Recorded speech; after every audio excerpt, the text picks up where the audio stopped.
मेरे YouTube channel में आपका स्वागत है।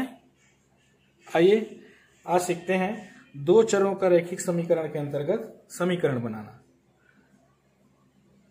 दो चरों का रैखिक समीकरण, दो चरों का रैखिक समीकरण। कक्षा 10वीं का ये दूसरा यूनिट है, उसमें के अंतर्गत हम समीकरण बनाना सीखेंगे। एक उदाहरण लेते हैं कि दो लोग आपस में बात कर रहे थे। मान लेते हैं अमित और अतुल, ये दोनों आपस में बात कर रहे थे और अतुल ने कहा, क्या कहा? अतुल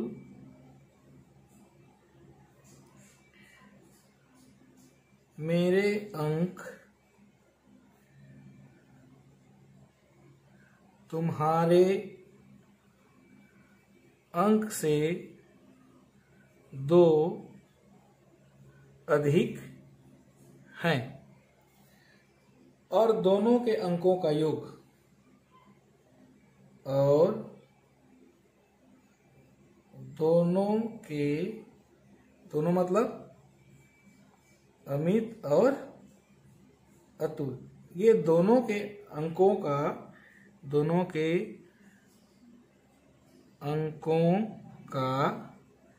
योग 14 है।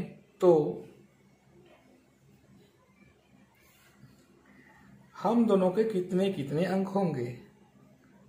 हम दोनों के कितने कितने अंक होंगे? तो जनरली हम देखें तो अब यहाँ पर ये 14 है, तो 14 को 2 भागों में बांटेंगे तो ये 7 और 7, तो एक का अंतर आ रहा है। मान लेते हैं ये सामान्य हम भाषा का प्रयोग कर रहे हैं, ये अतुल है और एक अमित है और दोनों का योग कितना था? 14। तो 7 7 में एक अंतर आ रहा है और इधर 6 और इधर 8 कर दें तो 2 का अंतर आ गया। मतलब वो जो बोल रहा है वो ये समझ में आ गया। लेकिन इसी को हमको गणितीय भाषा में क्या करना है? प्रमाणित करके दिखाना है। तो देखते हैं कैसे ये प्रमाणित होता है। अब गणितीय तरीका से देखिए तो हम क्या बोला था अमित ने? मेरे अंक। अतुल ने बोला था मेरे अंक, तो ये अतुल हो गया हल। गणितीय भाषा में अतुल ने कहा, क्या कहा? माना मेरे अंक 100 है। मेरे अंक कितने हैं? 100 है। तो तुम्हारे अंक अर्थात अमित के अंक कितने हो जाएंगे? अमित के अंक बराबर 100 धन 2, यही होगा ना? तो चूंकि प्रश्न में दिया है, चूंकि, या प्रश्नानुसार भी कह सकते हैं, दोनों के अंकों का योग, दोनों के अंकों का योग कितना है? प्रश्न में 14 है। अंकों का योग बराबर 14। इसलिए दोनों के अंक, पहले का अंक और दूसरे का अंक, तो 100 धन 2 अर्थात 2 100 और उसमें 2 ज्यादा, अर्थात ये हो गया एक का अंक 100, दूसरे का धन 100 धन 2 बराबर कितना? 14। ये एक का अंक हो गया और ये दूसरे का अंक हो गया, बराबर कितना? 14। या ये समान है, 1 और 1, 2 100 धन 2 बराबर कितना हो गया? 14। या 2 100 बराबर 14, अब ये पक्षांतर होगा तो 14 ये धनात्मक और ऋणात्मक हो जाएगा, ऋण 2। या 2x बराबर कितना हो गया 12, या x बराबर कितना हो जाएगा, x बराबर 12/2, या 2 एकम 2, 2 छक्का 12, x बराबर कितना आ गया 6। अब सिद्ध हो गया, 1 का 6 और 6 से 2 ज्यादा होगा तो 8, यानी कि अर्थात क्या हुआ कि मेरे अंक 6 और तुम्हारे 8 होंगे, 2 ज्यादा। ये प्रमाणित होते हैं। तो इसी प्रकार से जो है हमको जो सवाल आता है उसको समझना है और समझ के जो है हमको हल करना है।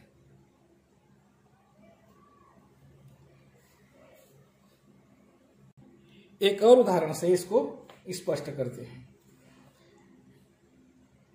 कि कुछ हिरणों और कुछ सारस के पैरों की कुल संख्या 180 है। उदाहरण, कुछ हिरणों और सारसों पक्षी के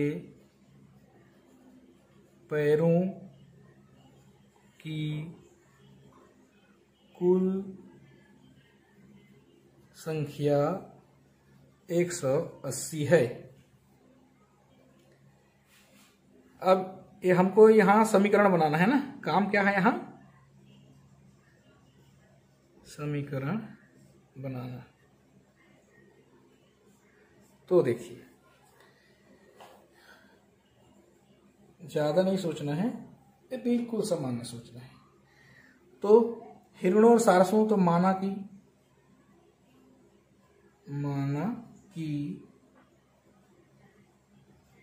हिरणों की संख्या बराबर क्या है 100 है, 100 मान लिए। और दूसरा चीज क्या है सारस, तो सारस पक्षियों की संख्या बराबर क्या मान लेते हैं y मान लेते हैं। अब देखिए यहां पर चूंकि एक हिरण के कितने पैर होते हैं 4 पैर, 4 पैर होते हैं, अतः हिरणों के पैरों की संख्या, अतः हिरणों के पैरों की संख्या बराबर क्या हो जाएगी 4x। और इसी प्रकार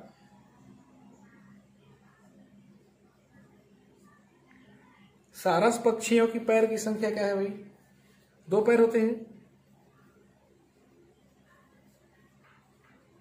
सारस पक्षी के 2 पैर होते हैं, अतः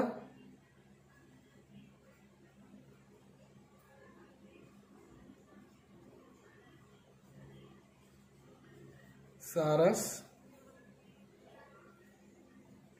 पक्षियों के पैरों की संख्या बराबर क्या हो जाएगी, क्या लिए थे y, तो 2 पैर वाला है 2y।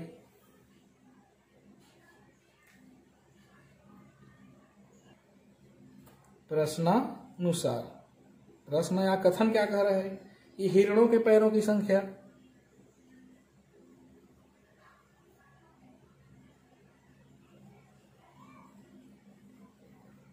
हिरणों के पैरों की संख्या धन सारस पक्षियों के पैरों की संख्या बराबर कितना 180। अर्थात अभी हमने देखा क्या, हिरणों के पैरों की संख्या क्या आया था 4x, धन सारस पक्षियों के पैरों की क्या माने थे तो 2y बराबर कितना हो गया 180। ये हमारा इक्वेशन समीकरण तैयार हो गया। तो इस प्रकार से हमको समीकरण बनाना जैसे समझ में आ जाता है तो ये सारे जो सवाल इस प्रकार से आते हैं वो आपको आसानी से बन जाएंगे। एक उदाहरण से समझते हैं। एक कॉपी और 2 पेंसिलों की कीमत 45 रुपए है।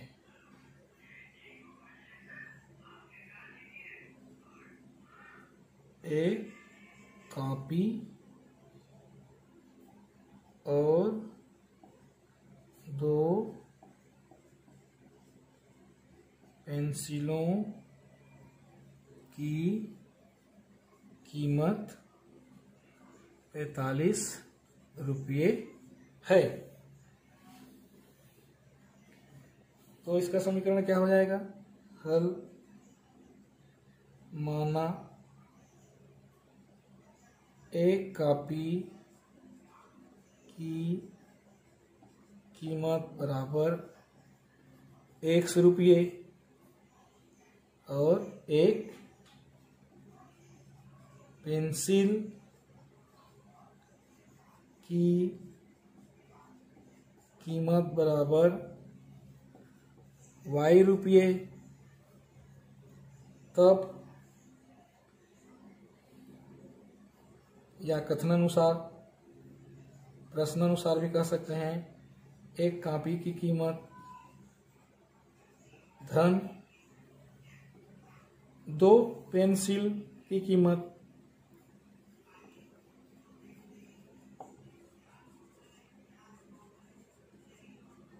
बराबर 45 रुपीस, या यही क्या हो जाएगा, एक कॉपी की कीमत x धन एक पेंसिल की y है तो 2 पेंसिल की 2y बराबर 45।